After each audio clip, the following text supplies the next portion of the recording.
Hey guys, JJ here, back again with another Wednesday of Zoom networking. And have I got a topic for you and an amazing guest speaker. Our guest speaker is one of the young rising rock stars in Pace Morby's community. Um, like the rest of us, she started out as a student, has become an investor, and now a successful entrepreneur, leading by example. She's a mom, wife, running a family and a business at the same time. Just, you know, I don't know how the women are working harder than the guys. I'm just gonna say flat out, there you go. Whether, have to recognize the ladies here. My good friend Amanda Spinney. Amanda, how are you? Good, good. How are you, JJ? I'm good. I'm excited about your topic today because I've heard so much about your topic is how to successfully do a lease wrap option. Yes, We're gonna get right into that, but before we do, for those that don't know you, where in the country are you located? I am in Tampa, Florida. Woo! I've been to Tampa actually. I've been to more states in Florida than any other state except for California, where I live. But yeah, it's beautiful over there. It Beautiful. is. We're spoiled. Really quickly, what did you do before you became an investor? Or is it something that was introduced to you because mom was an agent, dad was a contractor? Have you always been around real estate, or did this come later on in life? Yeah. What were you doing before you became an investor? What a good question. My husband's in the Army, so we've moved a lot. So I did property management for about 10 years before I started on this track. And I was actually going to become a real estate agent when we were moving down to Florida. And I met with a broker that told me after I bought three deals as an investor, I'd have to start paying commission, back to the brokerage. Mind you, I had no rental properties at this time or anything, but I thought, well, that's crazy. I don't want to be capped. And so I started digging into how to do real estate without becoming an agent, Yeah. uh, kind of how I stumbled into the whole space of pace and investing and doing all of those things. So how long have you been in Pace's community now? I have been in Pace's community going on 3 years. And how did you find out about the community? There's a number of them. There's Top Tier TC, there's Gator, there's Sub 2. Are you in more than one community of these? Are you in one of them in particular? So I am in all of the communities. I started off in Gator on day one. And as I was going through the training, I realized there's a lot of paperwork and a lot of intricacies. And after networking, I realized no one else is paying attention to that portion of Gatoring.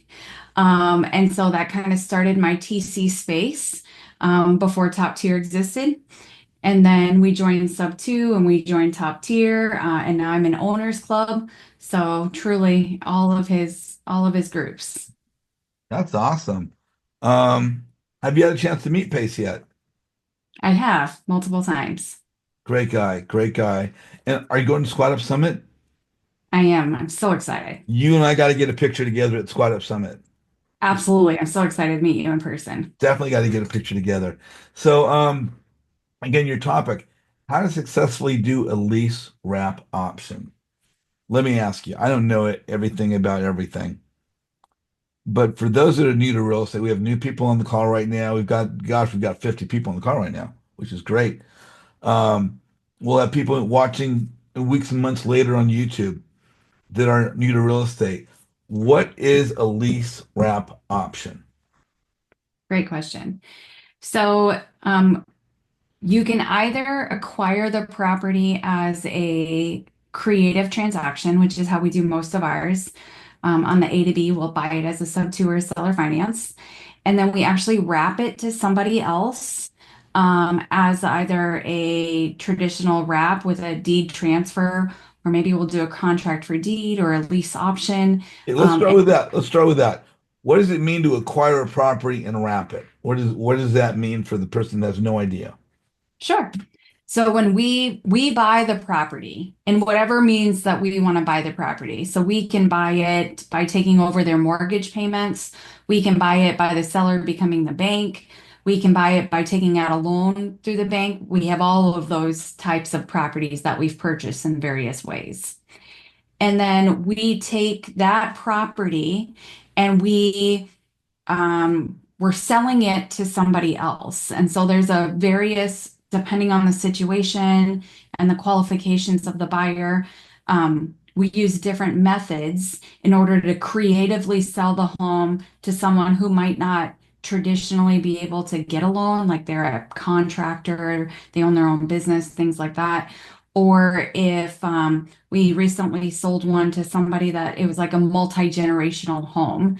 So a lot of people are, buying the property together, and it would have taken them much longer to qualify traditionally. And when it talks about doing a wrap, there are payments with properties on occasion, and there's an interest rate, correct? Yes. Does how does the wrap affect the interest rate of the buyer? So it's dependent on how it's structured. So we have some properties that we maintained the interest rate from the underlying note to the note that we provide to the buyer. Um, and maybe we increase the purchase price. The really nice thing about structuring these transactions is that the sky is the limit on creativity. So as long as we can ensure that our underlying payments are being met, um, we can structure it to where we get our equity out at a balloon when they have to refinance. Or a lot of this is, and the reason I really wanted to come on here is because a lot of people think that when you're in this space, it's more of a passive income because you don't technically have tenants because you're not, taking care of the property and doing those things, but it is far from a passive um, investing strategy. So we do a lot of these. Usually we increase the interest rate. So we like to buy under 4% on our creative transactions, and then we sell at a 6, 7% interest, which is still a pretty good rate compared to what you can get on the Mhm. market right now. So then we make, I don't like to say we make right now money because usually our entry fee from the buyer doesn't even cover our initial fees getting into the property. But you make money as you go, kind of like a rental, and then you make the equity difference when they pay off the loan. There you go. Yeah, so that's kind of addressing what a wrap is. Um, we all know about leasing a property, and for those who don't understand, they might lease it before they buy it. Is that what we're kind of Right. talking about there? Right. So when we do our lease options, um, well, we have a mix of them sometimes so we can have the tax write-off to have the ability to own the lease optioned property. And sometimes if we meet a buyer that's not quite ready to put down a significant down payment, we'll do a lease option with them to allow them to have time to, create that down payment. And so they actually go from a lease option, which is like a lease to own, to a seller finance situation, in a couple years when they're ready to put down that down payment. Awesome. Um, is this a common type of strategy, the lease wrap option, or I know when I started like 7 years ago with real estate investment, we talked about rehab, wholesale, buy and hold. Pace has now opened up a whole world of other options, and creative finance just allows one to have a huge tool belt of accessory type of things that we can do as investors. But it was quite a while for me to be in the game before I heard about the lease option, much less the lease wrap option. Is this commonplace today? I feel like Pace has made it probably more commonplace. He talks about it often. I know as a TC, we work with a lot of clients. I would say if I had a specialty in the TC space, because we own so many of these, a lot of people work with me in this space specifically, um, that I probably see a higher percentage than most people of people Mhm. that actually do these. Now, you talk about being a TC, and most people know what that means for you. You're a tough chick. I mean, I am a tough chick. No, a transaction coordinator. And so for those that are new, what is a transaction coordinator? What do they do? They put out fires while you're in escrow. Okay. Yeah, so anything that can come up, I've had transactions where it's a probate and we're chasing down 8 family members to get everybody to sign, or right now I have a lien for a bank that filed bankruptcy that, we're helping chase down to make sure we can get that lien released. So we're kind of just helping out, making sure that, title gets all the help they need to ensure everyone can meet their timelines, because sometimes those things can get pushed back. So a TC necessarily isn't the buyer or the seller, but you're providing a functional support almost as an independent contractor that one can subcontract to, or sometimes TCs will actually be a part of a team of a buyer or a seller. Is that correct? Absolutely. Yep. Now, what are you doing now as a TC? Are you working independently? Or are you working with a regular team in some way? I work independently. I don't, I have regular clients that keep me pretty busy, and then we're scaling our wrap and lease options pretty quickly. So, not doing as much TC work as I used to do. Amanda, when you started, was being a TC on the landscape for you, or is that something you kind of discovered as you went along? I know you addressed that briefly early in the conversation. No, so I definitely knew that I wanted to be a transaction coordinator. I loved learning all of the pieces of transactions.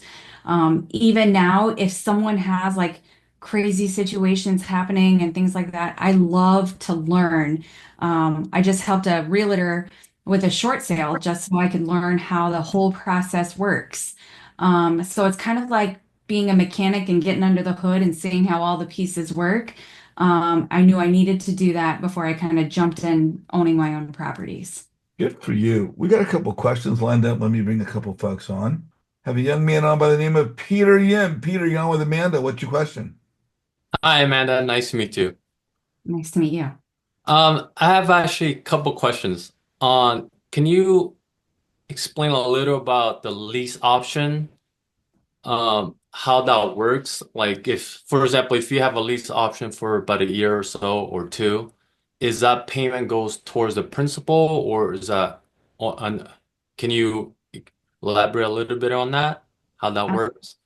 Absolutely. Now, all of these can, like I talked about earlier, these can be structured super creatively. So I'm just going to speak on how we structure ours. I've had clients that structure theirs a little bit differently.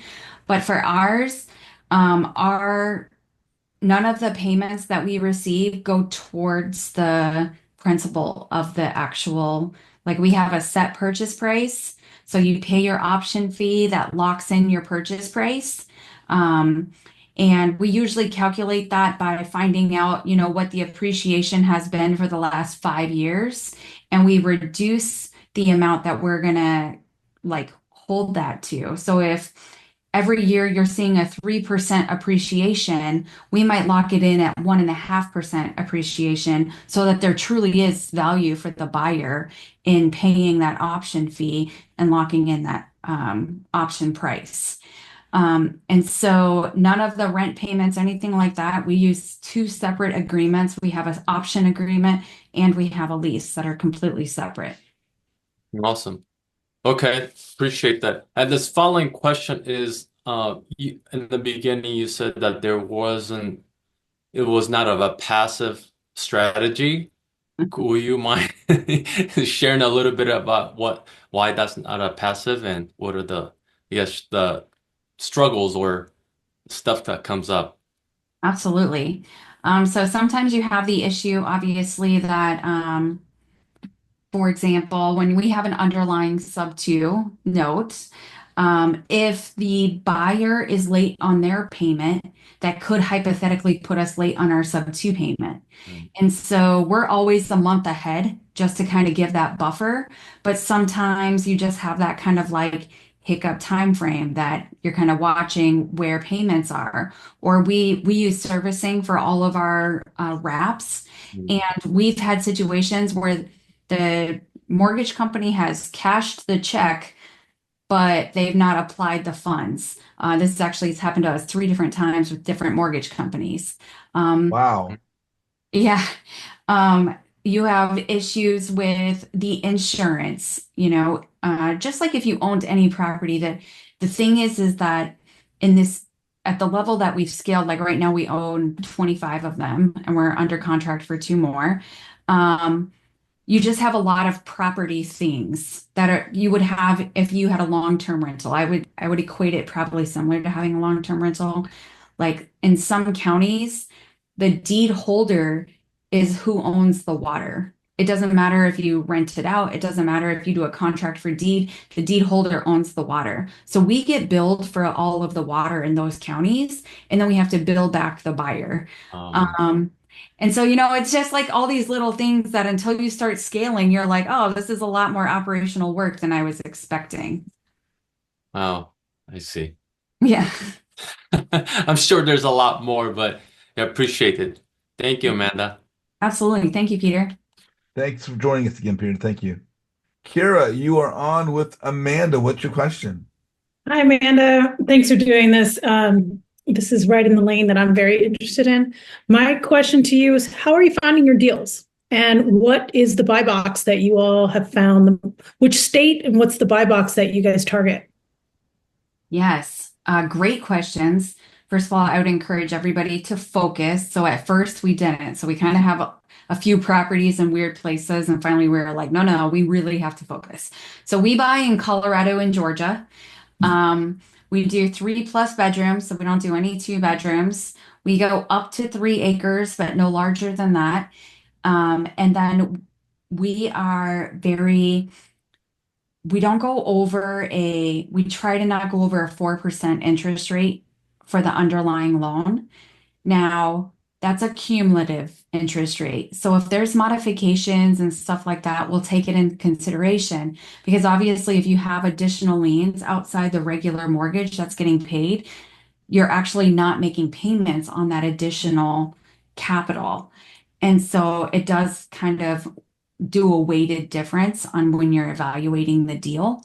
And then, you have solar and you have all kinds of things. So it is kind of a case by case scenario when we look at underwriting the numbers, because our end goal is to make sure that we create a reasonable product. Like I see sometimes people are trying to wrap deals for 8 or 9%. And I just think that those are probably pretty difficult to move.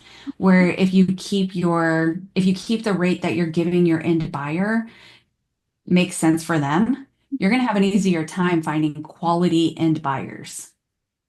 Let's talk a little bit about where you find your quality end buyers. Are you doing a Facebook post or are you finding your, I like to call them tenant buyers. Are you finding your tenant buyers somewhere else? Great question. So we have some people that we JV with. We actually have one person in particular that he actually started like a whole side business bringing in these types of buyers, because word of mouth gets out. One person has a really good experience and then everybody just kind of starts sharing that experience. So we've JV'd on quite a few deals with him. We've also used Facebook ads with pretty good success. And what we do is everybody that reaches out to us and engages with us on our Facebook ads, we actually put them into like our CRM. So then they get notified of our next deals. And so we're always kind of building that pipeline. And then our last one that we just started is we created a lead magnet on like how this type of buying does so that we can increase our buyers inside our contact list. A lead magnet. Can you expound on that a little bit more? Sure. So we have ebooks that explain like the creative buying process that people can click to download, and share their information so that so we get their information so we can give them our deals and they get our information on how these types of deals work. And because I think the number one thing that you find as you start talking to buyers in this space is that there's just a lot of like confusion and stuff like that. So we try to make sure that we make everything as transparent as possible. What's the average down payment that you're receiving from your tenant buyers? I would say 8 to 12%. That usually and I tell everyone this when I'm working their file as a TC, that it usually does not cover the entry fee and holding costs. Mhm. So when you're going into these transactions, you have to understand that you're going to be leaving capital in there, but there's a significant return in the long run on the monthly amount that you can make and when it gets paid off, what you can make. How have you been able, so when I'm running the numbers on these, and trying to find the sweet spot between under 100,000 or 100,000 to 300,000, what's been the sweet spot that's been able to allow you to scale so that you're picking these up for whether they're sub two or whether you're buying them cash?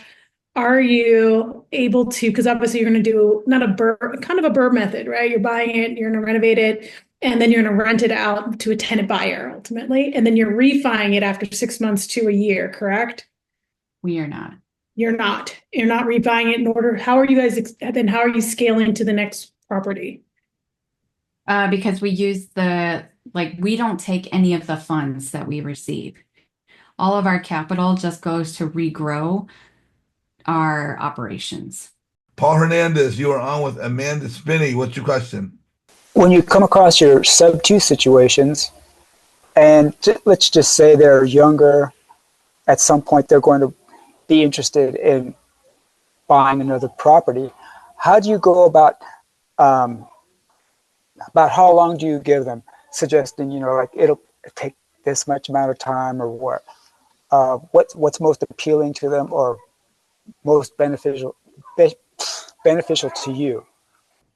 Absolutely. Great question. So when we're acquiring our properties, we acquire them with no balloon. And the way that we work that for the benefit of the seller is that we do a mirror wrap. So that means that we secure them on the property and they get a promissory note. In addition to that, we do servicing. So they can use the statements from servicing in conjunction with the promissory note, and they can actually write off the mortgage at 75%, just like a regular long-term rental, to offset their DTI. Carol Cox, you're on with Amanda. What's your question? Hi, JJ. Hi, Amanda. How are you? Okay. I think you answered already the question, but I want to make sure I understood. So when you acquire a property with a sub two, and then you first, what is the shortest time that you had selling to another buyer? And when you have that property for the short term, what are the tax implications for the capital gains? Good questions. So the shortest, sometimes we are closing our B2C in conjunction with our A to B. Okay. Because we built that list of buyers. However, I caution everyone that preparing for up to 6 months of holding the property is more realistic. But so that was your first question. Then the tax implications.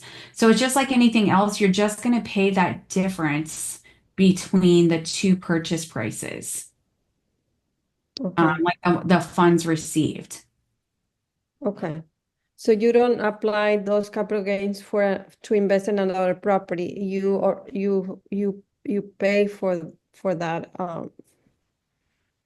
Well, because we have the outstanding liability with the mortgage under the first, the A to B transaction. And then we have the asset, which is the loan on the B to C. So there's no actual, we didn't actually gain that capital. Okay, got it. Thank you so much. It's a great question. Thank you, Carol. Good to see you. You're welcome. Good to see you.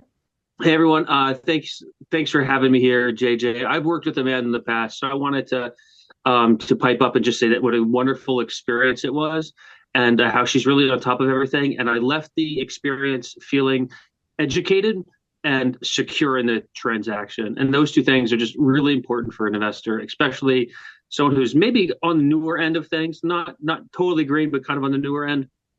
And I've definitely learned a lot from her. So thank you. When we say that you're going to, let's say, assume the debt at 4%, and then you're going to charge something like 7%, I'm assuming that part of that strategy is that you're charging 7% at a higher amount. Am I correct about that? That's my first question. And my second question is, we keep referring to a down payment when it comes to a lease option, but I just want to clarify what we're really talking about is the fee, which may have a non-refundable portion, but the fee that the tenant is charged or the buyer is charged, which only becomes a down payment at time of purchase, and otherwise it's non-refundable. I just want to make sure I'm getting my terminology correct. Yes, great questions. So Go ahead. on your non-refundable option fee, yes, that's why we do separate contracts. So the option fee isn't even a down payment and it's not applied towards the full purchase price. It is just the fee that they're paying to lock in that purchase price. And so I think I explained this before. You want to make it of value to them. So if your market is increasing every year at 3%, if you increase 1% every year, they get a value out of locking that in right now and paying that fee. So you're paying to lock in that purchase price for the option. And then on your second question, yes, absolutely. And so that's another big reason that we're not seeking really large down when we are doing a regular wrap and we're not doing a lease option. We're not seeking large down payments because we like larger financed portions because you're earning money on money. And so if I buy a property and I'll keep the numbers really simple, if I buy a property for $100,000 that has a 4% note currently, and say I wrap that to somebody else for $110,000 at a 7% rate, I'm going to make that difference of the principal and interest. And another really nice factor is when you can find the older loans. So those older loans, they're paying down the principal in larger chunks faster. And your new loan is going to be paying mostly interest initially. If you're charging them interest, aren't they basically buyers? Like, doesn't that impute equity? And now eviction turns into foreclosure, which is a more difficult process. Yes. So we're talking two different pieces. If you're Okay. doing a lease option, that's just a rent payment. Usually Right. a little bit higher than the standard rent in the area, but a lease option, that's just a rent payment. But if you're doing a wrap, then that is an actual like seller finance note. Okay. So there's more risk with that, which we have to offset in our thinking. I would imagine. There is greater risk because you might have to evict, and it's really important to understand the states that you're doing business in. And this is one time, if you're doing these types of transactions, I would definitely ensure that you're working with an attorney that's going to draft solid documents that protect you as the seller. Because you want to ensure that whoever's drafting those documents is ready to be standing next to you when you're filing eviction or you're filing foreclosure. So whatever advice they're giving to you, because what I've noticed as we're doing these transactions, and I think you and I have worked with similar type lawyers, they're not going to be standing next to you when you're doing this later. So you want to find the person that's really in the weeds and understands that county and understands that state and has good documents. Jing Wang, you are on with Amanda. Thanks for coming on and share this experience with us. You mentioned Facebook ad, right? That's definitely a good strategy. What about Zillow? Have you ever advertised there or posted there? If you do, are you doing as a rent or for sale? Good question. So I'll tell you on 3 different properties, we fought to try to list it on Zillow, and I don't know what we're doing wrong, but somehow we can put everything in and it just never gets approved. Even when we like talk to their support. And so we've kind of just left that one alone. But even in Facebook, depending on our exit strategy, like we look at the property and identify which exit strategy we're going to go with. Do we need to offset our taxes on this property? What is our overall goal for the property? And then we will advertise it as such. Like if we're going to do a lease option, we might try both. We might try listing it for sale and we might try listing it for rent and just see, we're transparent in the write-up that it's a lease to own. But usually when we're just doing a regular wrap transaction, we just post it for sale. So I heard some people saying you can structure this, it's flexible, right? If you just say, okay, I gave you 2 years, you come up with traditional mortgage, and then we'll just do a actual sale. Have you ever structured that way? Is there any benefit versus you want to just as a bank, collect the 30-year mortgage? Can you talk about that? So I could see the strategy if you need the right now capital, but I think that understanding that when you walk into these transactions, these are meant to be long-term plays. So I would encourage not, if you have an underlying mortgage, right, that has a balloon, having a short lease option period is a good way to offset that. So that they go ahead and just refinance that before your balloon is due. But besides that, personally, I would just keep that long note for as long, that's money in the bank. Exactly. Thank you. Appreciate it. I will reach out to you offline as well. Thanks. Awesome. Thank you. Thank you, team. Shaswat, you're on with Amanda. What's your question? First of all, thank you so much for being here and helping us to improve our lives. And my question is, what are your goals you are looking to accomplish, and where do you want to see yourself in next 1 or 2 years? What a great question. I really got challenged to think about that this year in Owners Club. But so our goal is within 5 years to own 500 of these. And I hope to help a lot of other people learn how to do this strategy successfully by partnering with them or helping them underwrite, because we see a lot of people make mistakes in this space.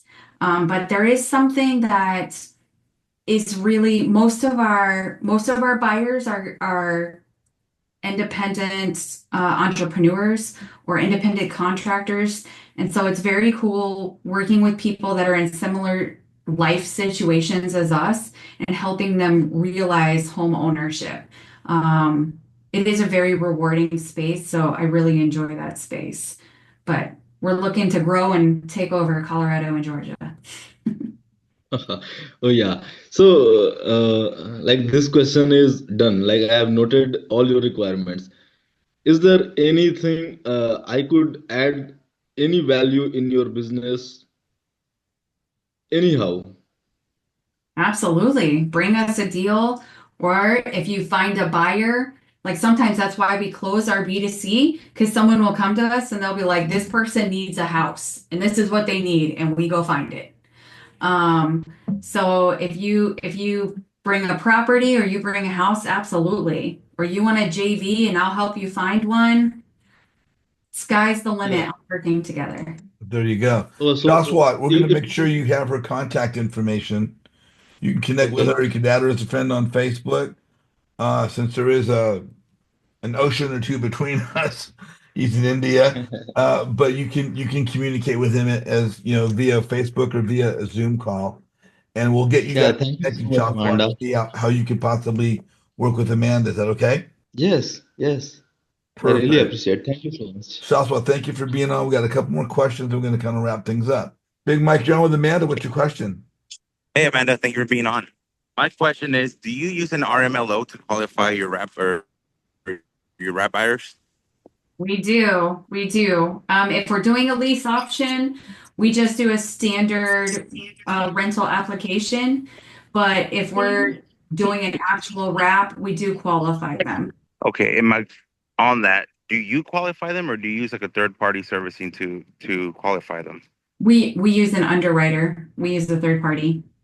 Okay, and what type of income do they need to make to qualify for your house? Is it 2 or 3 times the mortgage payment? 3 times. 3 times. Perfect. Thank you so much. Of course. Thank you. Fan, you are on with Amanda. What's your question? Hey Amanda, hey JJ, thank you.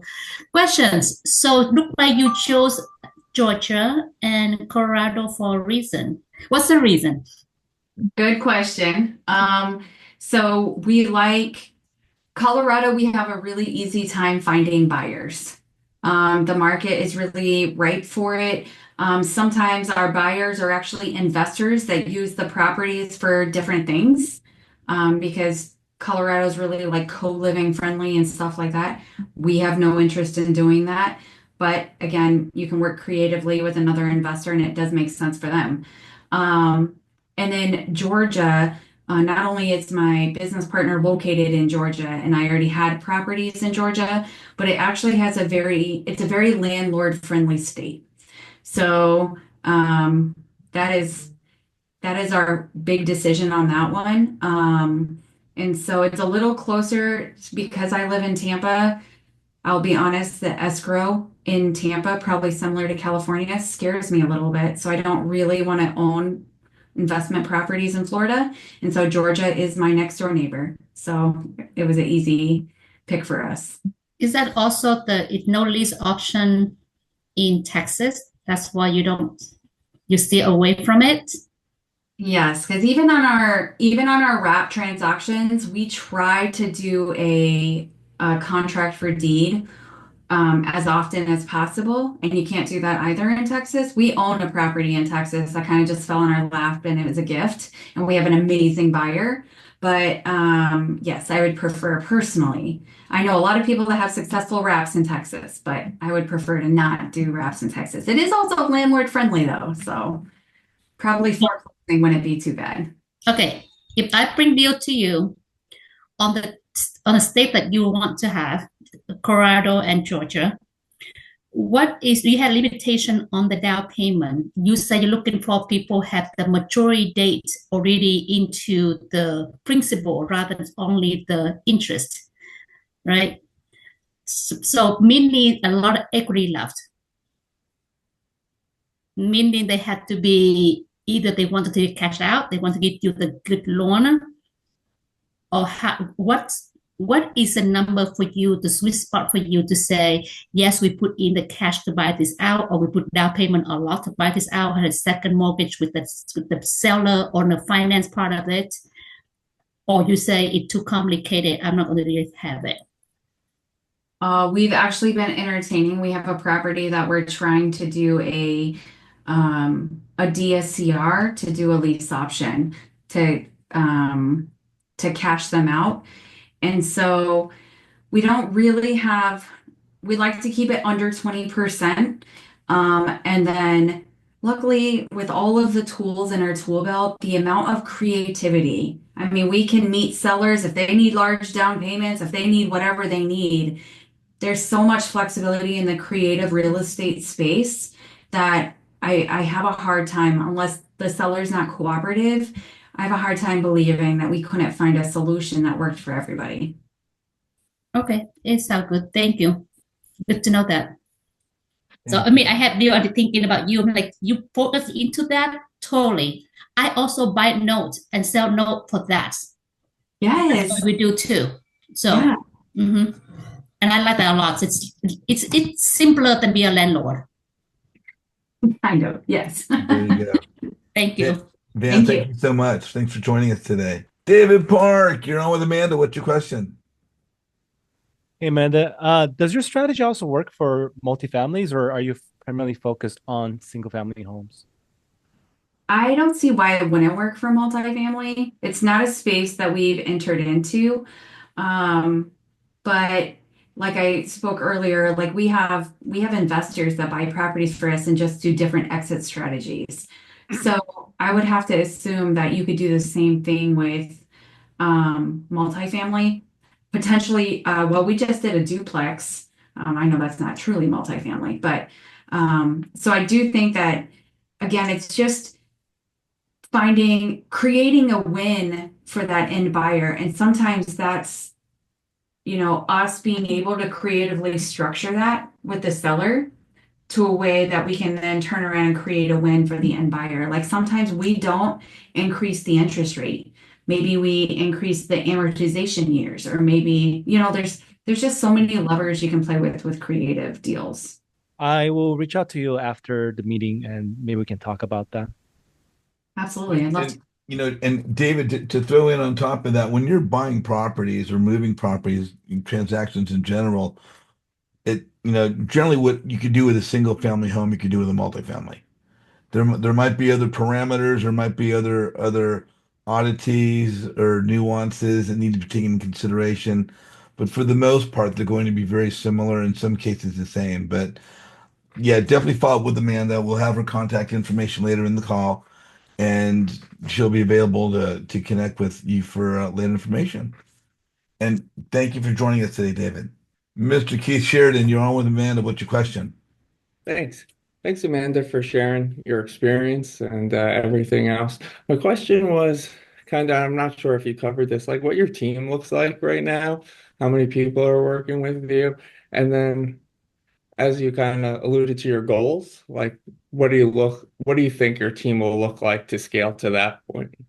Oh, Keith, you missed it. We talked about it earlier. Her Oh, team I is 6 kids. apologize. I jumped in late. She's got all 6 kids working in different functions. No, I did jump in. No, I jumped I'm in kidding. a I'm half kidding. hour late. She did not go over her structure. Amanda, you want to answer this question? So right now, there are a team of 3 of us that kind of run everything. One person is just operational support. And then long term, I would envision that we would have almost a department for each leg. You have your acquisition, your dispo. We actually would really like to create a like asset management because, like I said, I think that it is really difficult to scale when you're trying to manage all the back end. Like sometimes we have buyers or sellers I hear from multiple times a month. And so just I want to be able to provide that to other people for a fee it literally becomes a hands-off investment then. You set everything up, you get all the parts in place, and then we take it from there for you. And so that is my long-term goal, is really scaling each leg of that, because I see that so many people need assistance and everyone needs assistance in something different. Like I'll find someone that's like, oh, I can't find any buyers. And then other people will say that they can't find any, that they don't know how to underwrite or, however. And so we just want to provide those tools because I think we do it pretty successfully. Mr. Mac Love himself. Mac, you are on with Amanda. What's your question? Hey, how you doing, Amanda? How you feeling today? Good. Hi, Mac. How are you? I'm doing wonderful. I'm not sure if you answered this question, but when you're dealing with the banks, I mean, do you rather like try to structure the deal directly with the seller and not go into a modification situation if you can help it? Do you care, or what you prefer when you're going into structuring a creative deal for a wrap? Good question. So we will take over a deal if it already has a modification. We never touch a deal if it doesn't have the modification already started. We just pay the arrears and keep going. Thank you so much. Appreciate you. Absolutely. We're gonna connect soon. Always good to see you, Mac. Well, Amanda, we had a number of questions, great value. I can see the little pens moving in the background, people taking some notes there. I want to truly thank you for coming on today. Great topic, great value, great content. And I know you're going to have a lot of people following up with you. I've got 2 last questions for you before we end the call. One, if people want to follow up with you weeks and months down the line, either watching today or watching on YouTube weeks and months down the line, what's the best way for people to reach you? Would it be TikTok, Snapchat, MySpace? Would it be Calendly? You have Google Voice, website? What's the best way for people to reach you? So I am online. My Instagram is at Amanda J. Spinney, and then pretty accessible. I'm happy to help anybody really with anything. Like I said, if you can bring your crazy problems, I'd love to help you figure it out. JJ, you're one of the very first people I ever met in Sub 2. So it feels kind of full circle for us to come back and talk now. But I am just so grateful at this opportunity. You provide so much value to the community. And so I'm really grateful for this experience. I appreciate you. I say it all the time. The the best way we're going to make our businesses grow is by building relationships with other people. Sometimes they will be in the game before we are, and they're more visible, more successful, whatever it happens to be, but they're in before us. And sometimes people come in after us. But the biggest thing that we could do as investors is be aware of who is in our community, be aware of who's on the landscape, and be as open as we can to not just being receptive at building a relationship, but to be proactive about reaching out to others to building a relationship. And that means leading with value. And the best value that anybody could lead with is their friendship. I have one last question for you before we part ways here for the day, or go to breakout rooms, actually kind of continue with everybody for a minute. But what I do is networking. I have a networking group. It's not about cold calling, short sales, creative finance, wholesaling, multifamily, commercial, none of that. My group is purely about networking, being visible, building relationships, learning how to network and market ourselves. There's so many education communities today in Europe, in Top Tier, Gator, Sub 2. There's Astro, Thrive, Clever Investor, over 50 that I know of that are out there. These education communities every single day have people coming to their community to learn how to become an investor. Some of them are brand spanking new. Some of them have a good deal of experience previously. But oftentimes, coming to these communities, each educational program has a Facebook page for their membership, for their student body, for their community.